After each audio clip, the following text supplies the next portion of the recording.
Pelajaran kita ialah tentang feast. Pertanyaannya, apakah kita perlu merayakan feast? Kita yang hidup setelah kayu salib, apakah kita perlu merayakan feast? Itu pertanyaannya. Untuk menjawab pertanyaan itu, kita ke 1 Korintus 5 ayat 8. Di sini dikatakan, "Therefore, let us keep the feast." Oleh sebab itu, mari kita pelihara feast. Jadi, Rasul Paulus katakan bahwa setelah kayu salib, kita perlu merayakan atau memelihara feast. Dan therefore, itu artinya oleh sebab itu. Oleh sebab itu, artinya ada sebabnya kenapa kita dikatakan di ayat 8 memelihara feast. Dan sebabnya ialah ayat 7. Dikatakan, karena Kristus adalah kita punya domba yang sudah disembelihkan, domba yang sudah dikorbankan. Jadi karena Tuhan Yesus sudah mati di kayu salib, itu sebabnya kita pelihara feast. Artinya untuk memelihara feast itu sama dengan memelihara feast tanpa bunuh domba, tanpa ada kematian domba, karena Tuhan Yesus sudah dipakukan di kayu salib. Dan kita tahu sebelum kayu salib, yang melambangkan kematian Tuhan Yesus adalah domba-domba. Dan ayat ini katakan, karena Tuhan Yesus sudah menggantikan kematian domba, kita memelihara feast tanpa ada kematian domba lagi. Karena kita tahu bahwa Tuhan Yesus cuma mati satu kali. Jadi pertanyaannya, apakah kita pelihara feast atau apakah mereka pelihara feast sebelum kayu salib? Well, kesimpulannya yang akan dibuktikan nanti ialah mereka rayakan feast sebelum kayu salib dengan persembahan domba, dengan membunuh domba. Dan di saat Tuhan Yesus sudah mati menggantikan domba, mereka masih rayakan feast. Bedanya, mereka tidak bunuh domba lagi. Mari kita ke Imamat 23 untuk melihat bagaimana mereka merayakan feast sebelum kayu salib dengan ada korban domba. Di Imamat 23 kita lihat ini adalah the feast of the Lord. Disinilah feast atau hari rayanya Tuhan. Di ayat 1 dan 2, Jehovah God bicara kepada Musa dan berkata, "Berbicaralah kepada anak-anak Israel, bilang kepada mereka mengenai the feast of the Lord yang kamu akan proclaim, yang kamu akan nyatakan sebagai Holy Convocation." Kita akan kembali lagi nanti tentang Holy Convocation. Lalu dikatakan, ini adalah feast. Semua ini adalah feast. Jadi setelah ayat 2, semua itu feast. Inilah feast. Yang nomor 1 apa? Yang nomor 1 ialah hari ke-7, hari Sabat beristirahat, itu Holy Convocation, itu feast. Itu adalah feast. Hari Sabat adalah feast. Dan yang berikutnya adalah Passover. Lalu dikatakan, inilah feast-nya Tuhan yang ada Holy Convocation yang kamu akan proclaim pada musim-musimnya. Hari ke-14 bulan pertama itulah Tuhan punya Passover. Dan hari ke-15 bulan yang sama, Feast of Unleavened Bread atau roti tak beragi, dan akan dirayakan 7 hari. Hari pertamanya Holy Convocation, hari terakhirnya Holy Convocation. Lalu berikutnya adalah Feast of First Fruit. Feast of First Fruit inilah besok harinya atau waktu Tuhan Yesus bangkit kan, waktu Tuhan Yesus bangkit, dan kita tahu Tuhan Yesus bangkitnya hari Minggu. Artinya tanggal 16 kamu akan kumpul gandum dan mengikatnya dan melambaikannya. Ini feast first fruit namanya, buah sulung. Melambangkan Tuhan Yesus bangkit kan. Dan di sini dikatakan di ayat 12, kamu juga akan melambaikannya. Waktu kamu melambaikannya, ada domba jantan tanpa cacat sebagai korban bakaran. Jadi ini dombanya, ada domba yang, jadi dengan feast ini ada dombanya kan. Dan dengan dombanya ayat 13 dia bilang apa? Ada meat offering. Ada makanan, persembahan makanan. Dan selain itu ada drink offering. Anggur kan. Jadi selain domba, korban, ada meat dengan ada drink. Ayat 14, kamu akan makan roti. Itu roti kan? Roti itu dia punya meat. Jadi selain meat and drink, ada domba. Ini sebelum kayu salib tentu saja. Lalu berikutnya adalah Feast of Weeks.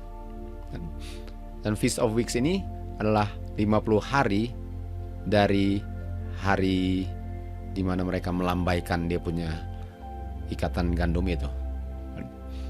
Dan di situ ada meat offering.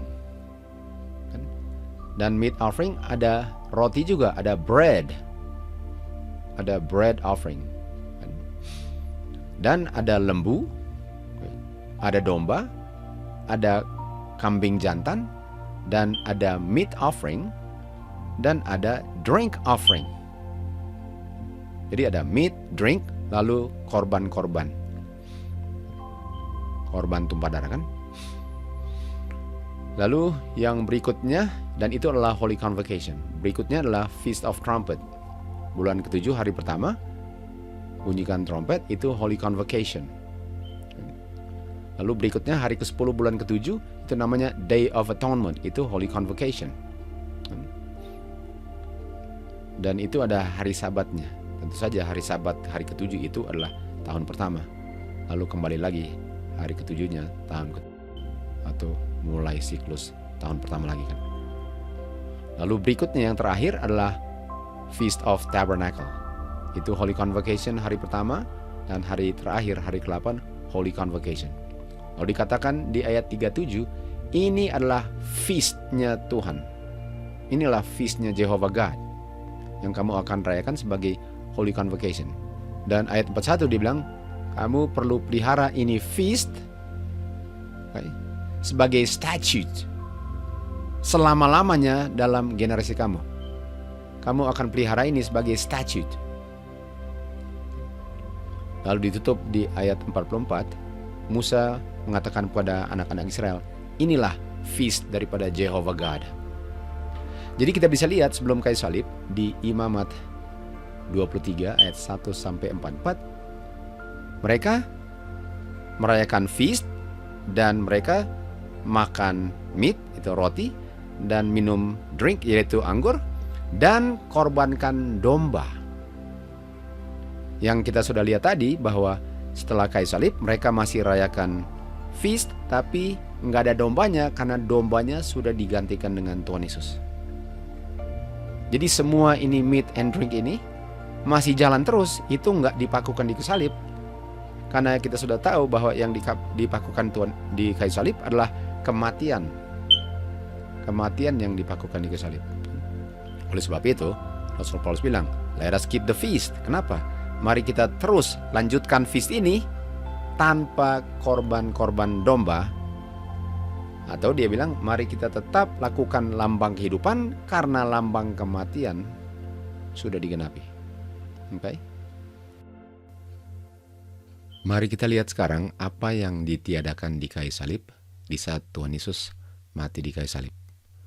Waktu domba-domba yang dipersembahkan sebelum kayu salib dipersembahkan, itu melambangkan Tuhan Yesus yang satu kali kelak akan mempersembahkan dirinya untuk membayar upah dosa, yaitu maut.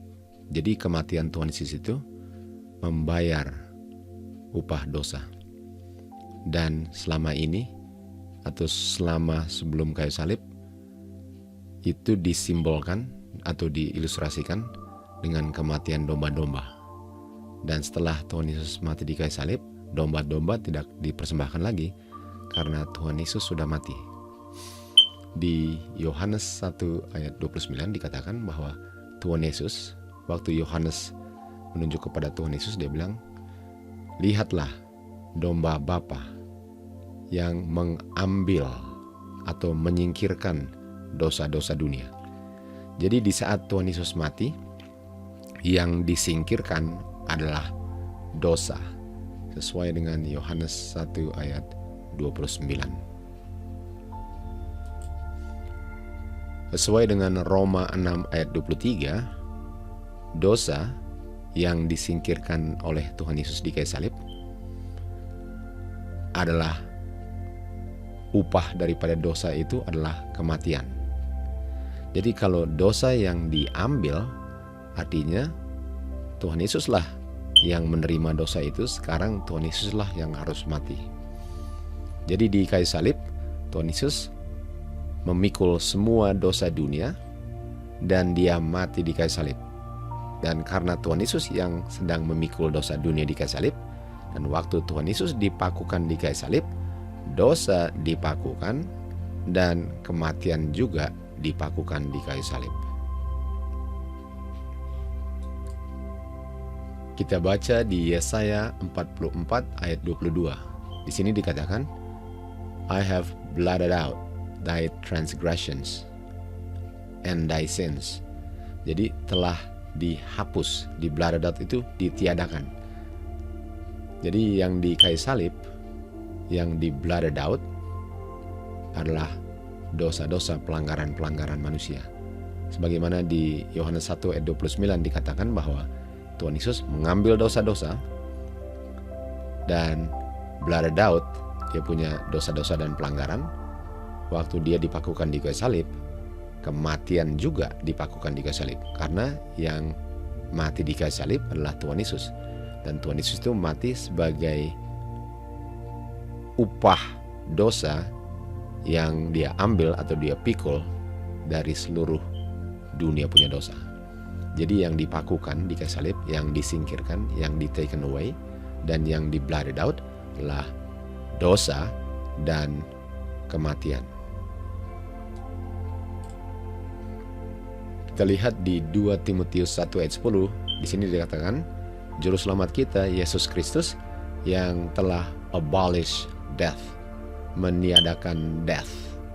Jadi death itu ditiadakan sama dengan Roma 6 ayat 23. Upah dosa itu adalah maut, dan maut itulah yang ditiadakan.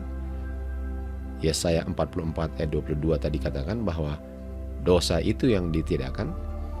Yohanes 1 ayat 29 katakan bahwa dosa itu yang diambil Tuhan Yesus, di take away, disingkirkan. Jadi apa sih yang ditiadakan waktu Tuhan Yesus mati di kayu salib? Kita sudah bisa lihat kematian, pelanggaran-pelanggaran, dosa-dosa itu di-abolish, itu di-take away, dan itu semua dipakukan di kayu salib. Dan kalau kita lihat di sini di 2 Timotius 2 ayat 10 dikatakan, dengan kematian dan dosa-dosa ditiadakan, disingkirkan, dipakukan di kayu salib, sekarang dia berikan kehidupan dan immortality. Jadi itulah hasilnya yang diberikan setelah kematian dan dosa-dosa disingkirkan, di-abolish, dan dipakukan di kayu salib. Sekarang dia berikan life, kehidupan kekal bagi yang mau menerima akan kematiannya. Kita baca di Roma 6 ayat 23 juga dikatakan, setelah Tuhan Yesus mengambil dosa-dosa dunia dan menyingkirkannya dan memakukannya di kayu salib dan abolish death dan memakukan death di kayu salib, kehidupan yang diberikan oleh Bapa adalah kehidupan kekal. Jadi kehidupan itu diberikan karena ada kematian. Jadi bukan kehidupan yang dipakukan, melainkan kehidupan itu diberikan hasil kematian. Dan yang dipakukan adalah kematian dan dosa. Dan orang yang menerima kematian Tuhan Yesus sebagai pengganti kematiannya, sekarang dia diberikan kehidupan kekal kalau dia mau terima Tuhan Yesus. Jadi waktu kita baca di Kolose 2 ayat 14 dikatakan blotting out, meniadakan the handwriting of ordinances yang against us, bertentangan dengan kita, yang contrary to us, yang berlawanan dengan kita.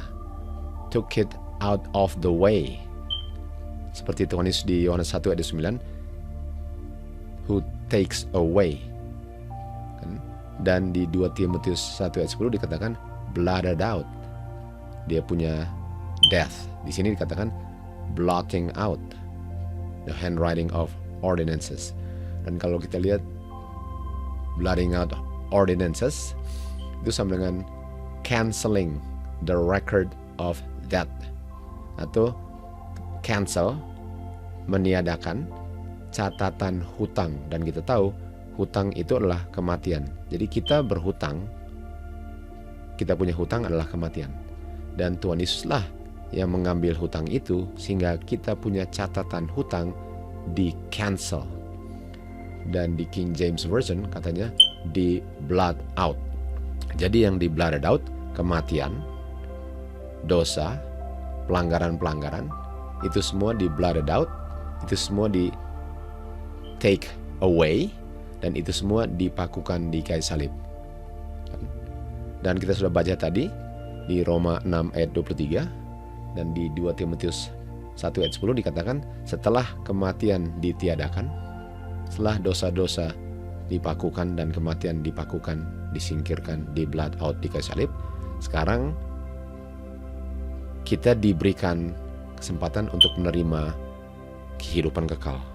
Jadi kehidupan kekal itu karena ada yang dipakukan di kayu salib, disingkirkan di kayu salib, ditiadakan di kayu salib. Sekarang kita diberikan kehidupan kekal. Dan kehidupan kekal itu nggak bisa dipakukan di kayu salib kalau yang dipakukan itu adalah kematian dan dosa-dosa. Tetapi kehidupan itu hasil dari ada yang dipakukan di kayu salib, sehingga setelah itu kita diberikan kehidupan kekal kalau kita mau terima. Jadi kehidupan kekal ini kita bisa lihat dalam bentuk apa dia, dalam bentuk apa kehidupan kekal ini ya. Jadi di Kolose 2 ayat 14 setelah dikatakan apa yang di blotted out, apa yang di take away, apa yang dipakukan di kayu salib, dan kita tahu itu adalah kematian dan dosa. Setelah itu terjadi, setelah Tuhan Yesus mati di kayu salib, setelah Tuhan Yesus menggantikan domba-domba yang selama ini disembelih sebelum kematian Tuhan Yesus, sehingga di kayu salib domba sudah digantikan dengan Tuhan Yesus. Dan setelah Tuhan Yesus mati di kayu salib, Rasul Paulus bilang, mari kita keep the feast, bedanya tanpa domba-domba sebagai korban-korban lagi. Sekarang diberikanlah kehidupan. Diberikan kehidupan sama dengan di Roma 6 ayat 23 dan 2 Timotius 1 ayat 10. Kehidupan yang diberikan itu seperti apa? Kita lihat di Kolose 2 ayat 16. Di sini dikatakan, oleh sebab itu, janganlah orang menghakimi kamu dalam hal meat dengan drink. Kita tahu di imamat tadi kita baca bahwa meat and drink itu adalah yang dilakukan pada feast, okay? Di saat feast dengan domba-domba, lembu dan kambing kan sebagai korban. Dan kita tahu itu binatang-binatang tidak dikorbankan lagi karena sudah digantikan dengan domba Tuhan Yesus, yaitu Tuhan Yesus lah. Sehingga dia punya korban-korban tidak dipersembahkan lagi, sementara feast masih berjalan terus karena feast ini ada hubungan dengan kehidupan, meat dengan drink. Okay.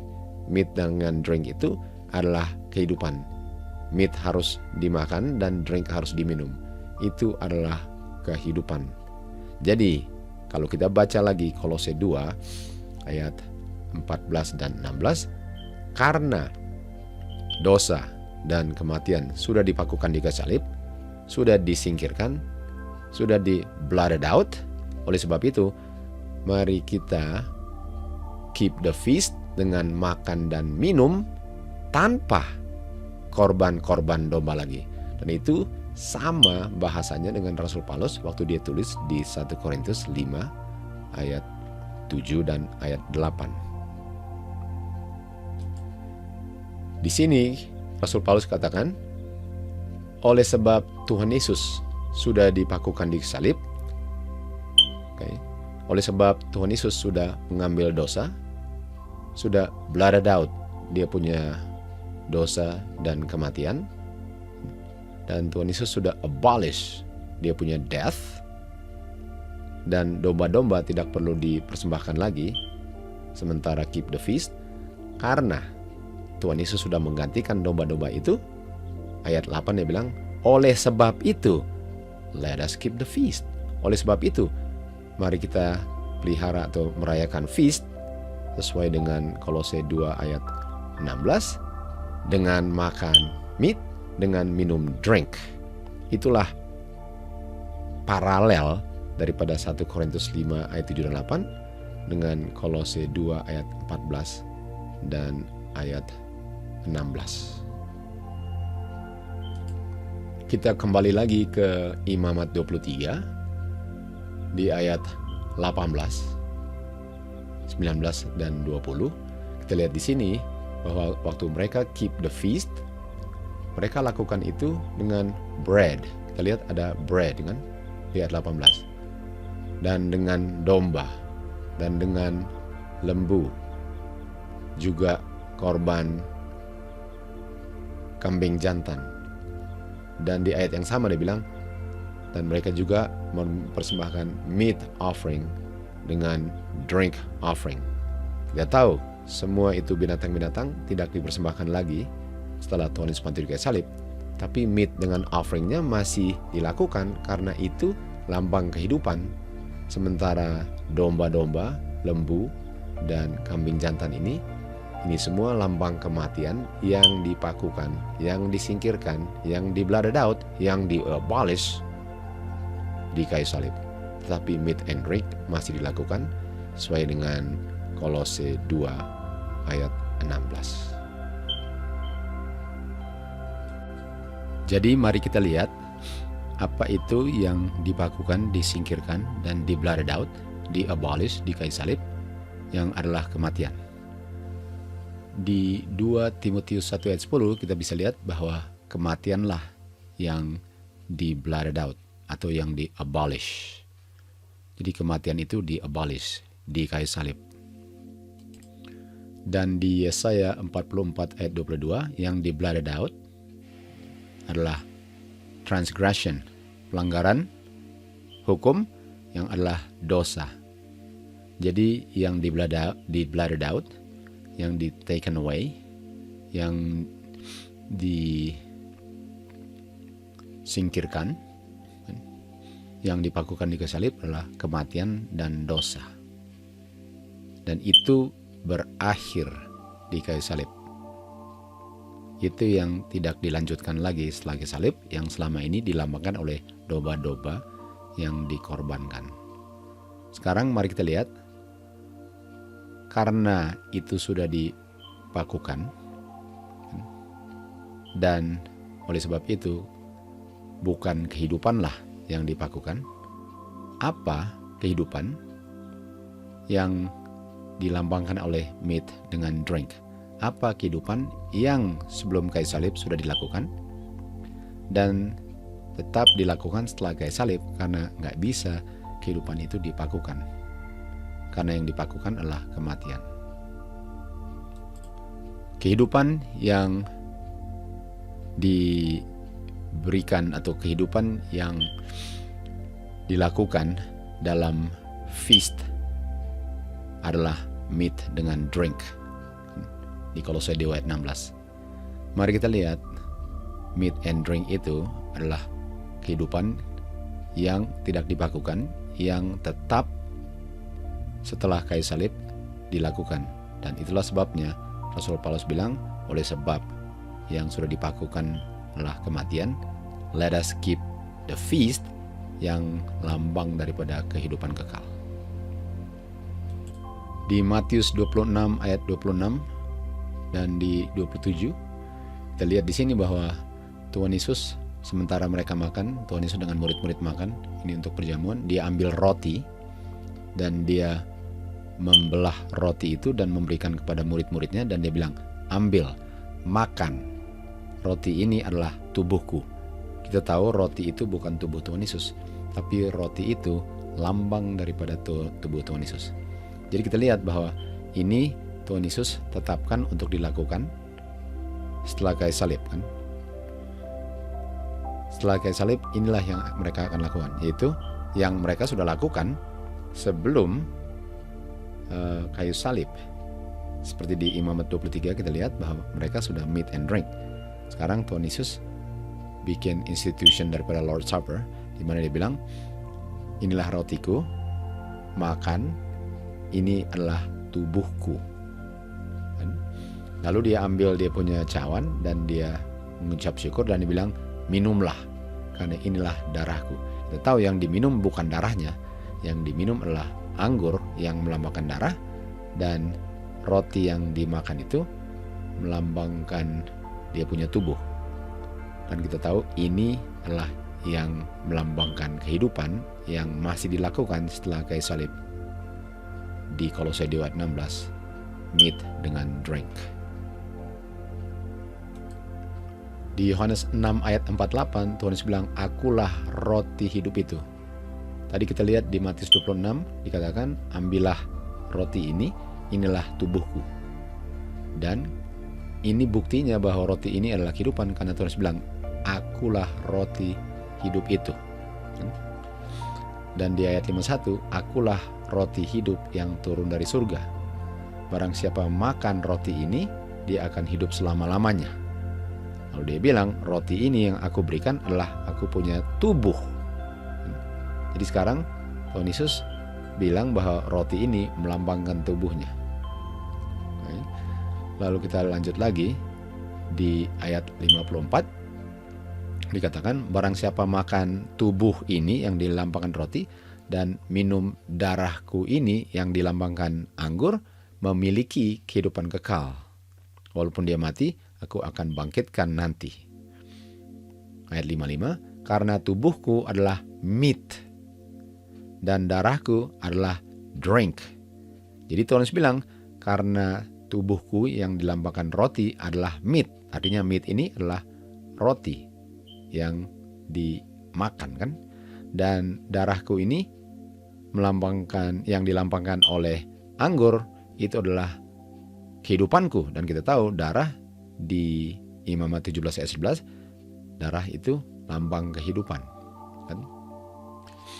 Jadi dibilang tubuh yang dilambangkan roti adalah meat,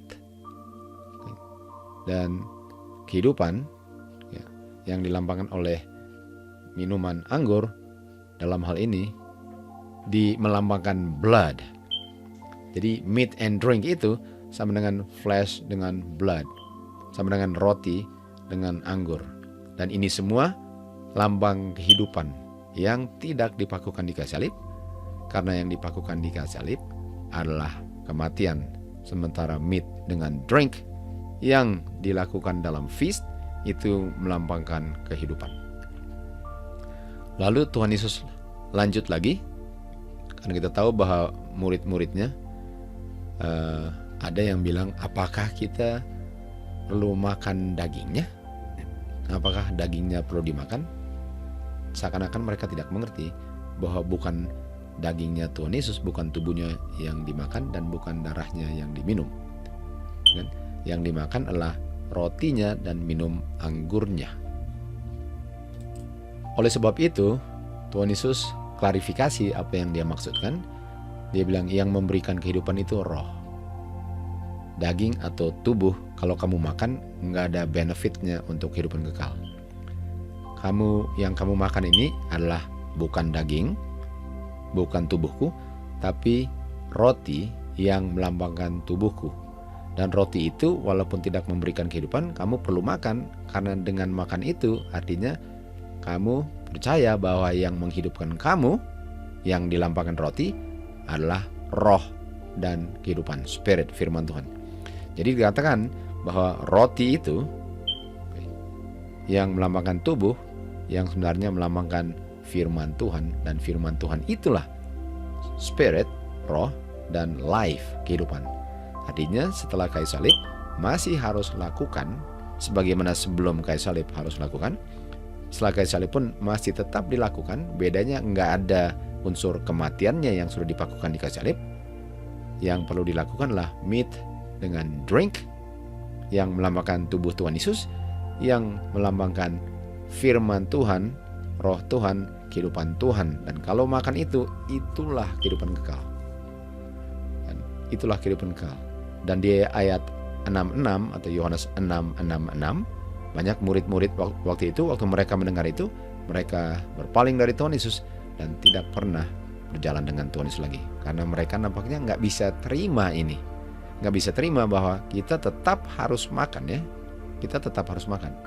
Untuk makan dia punya meat and drink, bukan makan tubuhnya Tuhan Yesus, tapi makan firman-Nya yang dilambangkan oleh roti dan anggur,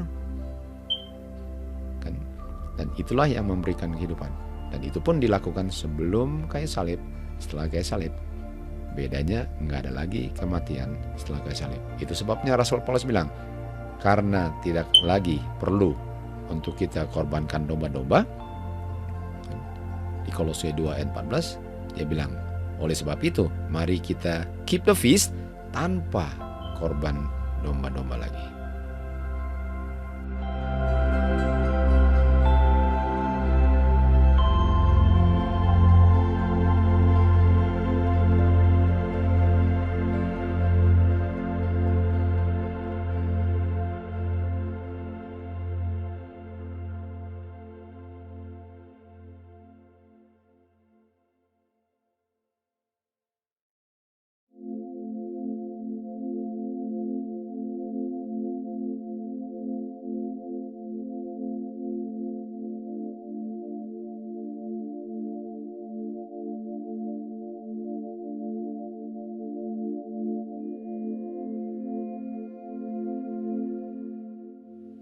Di Yohanes 6 ayat 56 dikatakan bahwa dia yang makan dagingku dan minum darahku berdiam dalam aku dan aku dalam dia.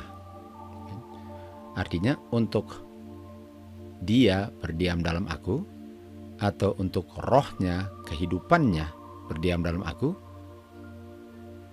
perlu makan dagingnya dan minum darahnya. Di Yohanes 15 ayat 7 dikatakan, kalau engkau berdiam dalam aku, firmanku atau firman-firmanku berdiam dalam engkau. Di Yohanes 3 ayat 16 dikatakan, karena Bapa sangat mencintai orang berdosa di dunia ini, sehingga dia memberikan satu-satu anaknya, agar barang siapa percaya di dalam anaknya, atau barang siapa percaya perkataan-perkataannya yang adalah rohnya, yang adalah kehidupan kekalnya, tidak binasa tetapi memperoleh kehidupan kekal. Dan kita tahu kehidupan kekal itu ialah untuk makan dagingnya dan minum darahnya, walaupun daging dan darah itu adalah lambang, simbol daripada firman kehidupannya. Jadi walaupun itu hanya simbol, tapi tetap harus dilakukan sebagai tanda bahwa saya terima dan benar-benar harus makan firman-Nya. Nggak cukup untuk makan dagingnya dan minum anggurnya kalau kenyataan hidupnya saya tidak hidup berdasarkan firman-Nya. Di Yohanes 6 ayat 54 dikatakan, barang siapa makan dagingku dan minum darahku memiliki kehidupan kekal, dan sekalipun dia mati akan dibangkitkan nanti di akhir zaman. Artinya kehidupan kekal itu diperoleh dengan makan dagingnya dan minum darahnya. Yang ayat 55 dikatakan, dagingku adalah meat dan darahku adalah drink. Jadi kalau kita baca lagi Yohanes 6:54 digabung dengan ayat 55, barang siapa makan meat dan minum drink memiliki kehidupan kekal, walaupun dia mati atau tidur di dalam Kristus, atau Kristus melalui rohnya berdiam dalam dia, aku akan bangkitkan nanti waktu aku datang kedua kali di awan-awan.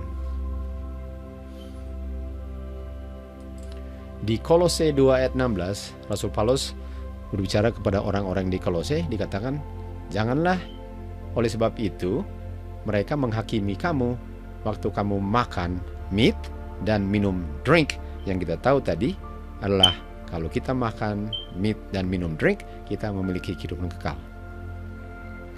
Jadi janganlah mereka menghakimi kamu waktu kamu makan meat dan minum drink tanpa korban domba.